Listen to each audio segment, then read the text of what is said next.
너만 알려줄게.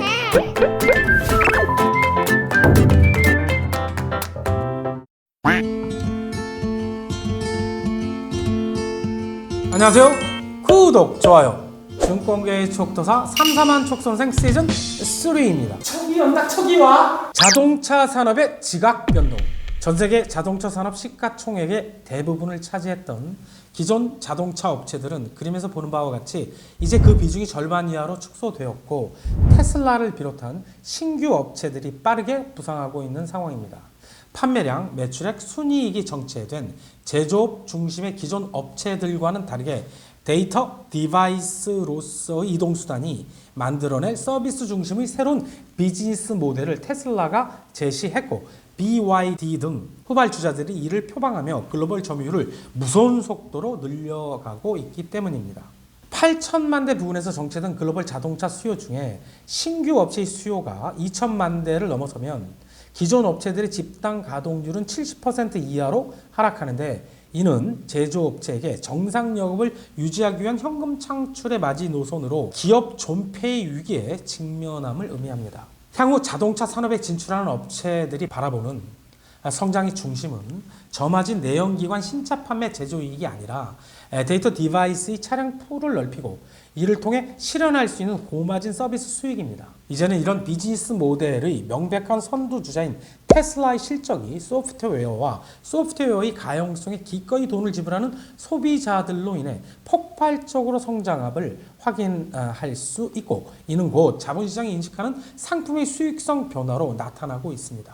그러면서 보듯이 테슬라는 글로벌 자동차 업체 가운데 2022년 올해 기준 가장 높은 대당 영업이익을 기록 중인데, 자동차를 한 대 팔아 취득하는 제조마진 비즈니스 모델이 아니라 판매했던 모든 차량에서 매출을 창출할 수 있는 서비스 비즈니스 모델을 실현한 결과입니다. 테슬라는 HW 1.0, 2.0, 2.5의 개발 과정을 겪으면서 확보한 기술 진화를 바탕으로 2019년 HW 3.0을 개발하고 배포를 시작했는데, 이는 인공지능 모델 개발을 위한 세 가지 요소에 대응, 인공지능 모델을 구동하는 FSD 칩과 엔비디아 A100 기반 데이터 센터, FSD를 구동하는 인공지능 모델, 데이터 양산을 위한 자체 개발 판매 차량으로 구성됩니다.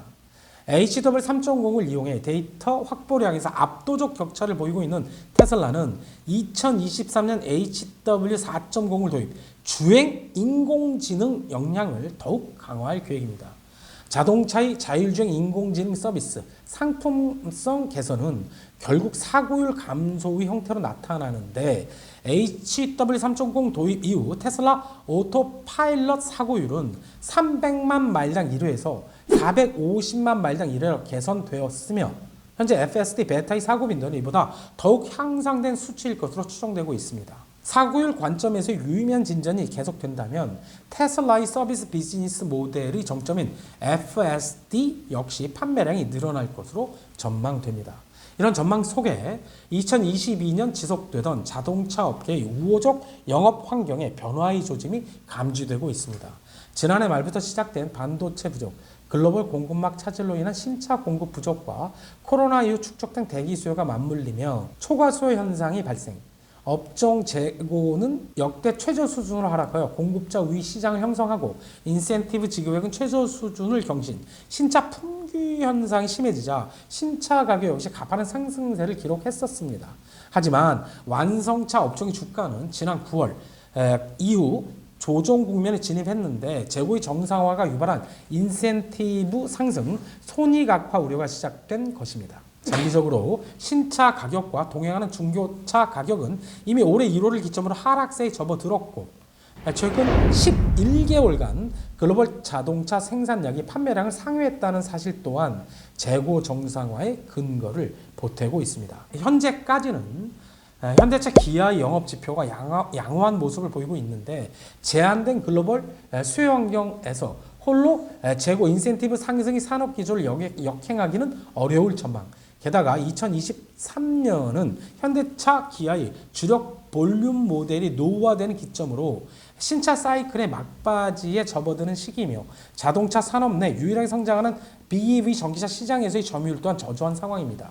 장기간 침체된 신차수요 환경 내에서 개별 자동차 업체의 생존 조건은 줄어드는 내연기관 시장 점유율보다 높은 BEV 시장 점유율인 것은 분명합니다. 현재 현대차, 기아의 BEV 점유율은 내연기관 시장에서의 점유율을 하회, 이를 극복하기 위한 BEV 생산 능력 본격적 확산과 BEV 모듈러 아키텍처, 고성능 AP 기반 통합 제어기 도입은 2025년으로 계획하고 있어서 BEV 판매 양적 팽창과 소프트웨어 역량 강화에 기반한 상품성 개선 모두 빠른 시일 내에 기대하기는 어려워 보입니다.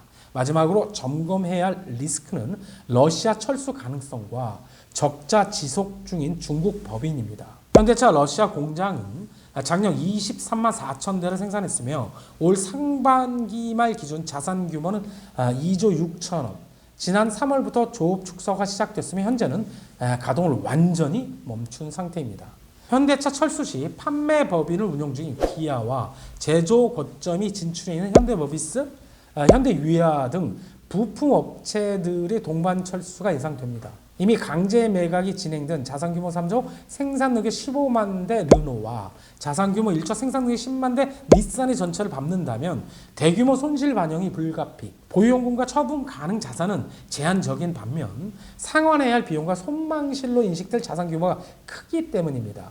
올 4분기부터 내년 1, 4분기 중에 러시아 관련 결정이 마무리될 것으로 예상됩니다. 또한 중국 법인 존속 가능성에 대한 우려도 밸류에이션 디스카운터의 근거인데 현대차, 기아 중국 법인은 부진한 영업 성과의 누적으로 지난해 4분기 자본 잠식에 진입했고 올해 1분기 대규모 유상증자를 단행했으나 기아 중국 법인은 올해 3분기 재차 자본 잠식에 진입, 향후 추가 증자나 중국 사업 철수 등을 고려해야 하는 처지로 실적이 상당한 부담으로 작용할 것 같습니다. 지난 14년간 현대차, 기아 주가의 동행 지표는 실적이었습니다. 재고 증가, 러시아 손망실, 중국 잠식 등 큰 세 가지 우려를 근거로 당분간 현대차, 기아 관련 부품사들의 투자 자제를 강력히 권고드립니다. 오늘의 추천 종목 서훈입니다. 하드 캡슐 건강기능식품 의약품 수탁 생산 판매를 주사업으로 하고 내추럴 엔도텍 백소조 지분 22.94%를 보유하고 있습니다.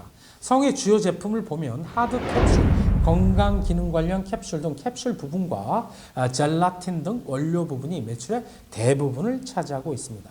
투자 포인트 살펴보도록 하겠습니다. 그 첫 번째, 건강기능식품 시장의 성장성입니다.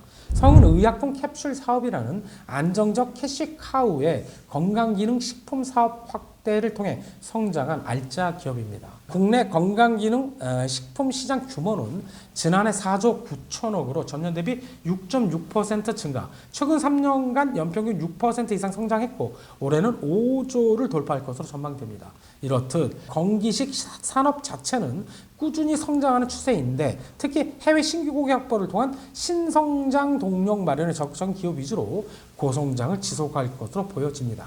성은 미국, 베트남, 일본, 유럽 등지에 지분 100% 판매 자회사를 보유하고 있습니다. 두 번째 투자 포인트, 독점력입니다. 직접 개발 제작한 하드 캡슐 자동 생산 설비로 생산성 향상 및 불량률 감소, 효율성 증대를 지속하여 국내 거의 모든 제약사에 하드 캡슐 공급하여 독점적 지위를 확보, 국내 하드 캡슐 시장 95%를 점유하고 세계적으로도 MS 3위를 기록하고 있습니다. 베트남 공장 하드 캡슐 생산 설비 10대를 추가, 그 독점력은 더욱 강화될 전망입니다. 여기에 의약품과 건기식 시장 확대에 따른 위탁 생산 CMO죠. 매출도 안정적 성장을 이어갈 것으로 보이며 특히 지난해 건기식 CMO 매출은 전년 대비 13.7% 늘어난 2,695억을 달성. 올해 역시 10% 고성장이 가능할 것이란 판단입니다. 또한 의약품 CMO 사업도 6%대 성장률을 기록할 것으로 예상되고 피부 미용 시장의 최근 트렌드로 자리 잡은 콜라겐 등 원료 판매도 급증하고 있습니다. 세 번째 투자 포인트, 주가 하락의 가장 큰 요인이었던 글로벌 물류 대란이 해소 중에 있습니다. 코로나 확산 이후 주요 항만의 확진자 발생으로 화물 선적 및 하역 자금이 지연되고 병목 현상 심화로 해상 운임이 천정부지로 급등했었습니다. 하지만 하반기 글로벌 위드 코로나 영향으로 그림에서 보듯이 연초 5천이 넘던 상하이 컨테이너 운임 지수가 현재는 1,300으로 글로벌 물류 문제가 급속하게 해소되고 있어서 올해 매출과 영업이익은 각각 7.6%, 18.4% 증가할 것으로 보여집니다. 네 번째 투자 포인트, 3분기 영업이익을 회복하고 있습니다. 올해 3분기 매출은 전년 동기 대비 플러스 16%, 영업이익 플러스 61%, 189억으로 증권사 예상치를 모두 넘는 큰 폭의 개선세를 이뤄냈는데 이런 실적은 그동안 물류비 등 비용 증가 영향으로 부진했던 실적이 전년 대비 턴어라운드 되었다는데 그 의의가 있다 할 수 있겠습니다. 하드 캡슐 부분에서 플러스 42%, 의약품 플러스 30%로 외형 성장을 이끌었고 운반비 부담이 감소하면서 기존 고객에게 공급이 원활히 진행되고 신규 고객 물량도 증가한 것으로 보이는데 중요한 점은 그동안 원재료 상승에도 불구하고 하드 캡슐 단가 인상이 쉽지 않았지만 3분기를 기점으로 캡슐 OPM이 2020년, 21년 평균 12.1%에서 올해 3분기 14.3%로 크게 개선되었고 글로벌 해상 운임 하락 영향으로 수출 비용 또한 1분기 89억에서 3분기 54억으로 큰 폭 감소하였습니다. 실적 컨센서스 보도록 하겠습니다. 표에서 보듯이 판가 인상, 해운 운임 하락 등으로 2020년도 사상 최대 영업이익을 회복하고 있고 내년 이후 당분간 사상 최대 실적을 연속적으로 경신하며 PR, PBR 등 밸류에이션도 점차 저평가 영역에 이를 전망입니다. 수급이 좋아지고 있는가 보도록 하겠습니다. 서흥의 주가 상승의 왼쪽 박스 두 개를 보시면 외국인이 그나마 매수에 동참하는 것 같은데 현재는 주가 바닥에서 조금 상승하고 있는데 기관이 조금씩 사모으고 있는 상태입니다. 차트상 사도 되는 자리인지 주봉을 통해 보도록 하겠습니다. 2020년 8월 고점을 찍은 이후 큰 폭으로 하락, 최근 들어 주봉상 쌍바닥을 만들어가는 모습입니다. 국내 하드 캡슐 점유율 95% 독점력, 주가 하락의 가장 큰 요인이었던 글로벌 물류 대란 해소, 영업이익 회복 등 현재는 저가 매수 타이밍으로 판단됩니다. 매수 추천 목표가 선절가 드리도록 하겠습니다. 본격적 반등을 시작한 10월 27일 양봉 중간값인 32,500원대 쪽에서 분할 매수하시기 바라겠고 내려오는 512 평선 부분 34,500원 초단기 목표가, 지난 8월 고점 37,500원 중단기 목표가, 증권사 평균 목표 주가인 이거 갈 것 같은데요. 55,000원을 장기 목표가, 직전 저점 부분인 35,500원을 손절가로 드리며 이상 상담한 선생입니다. 구독!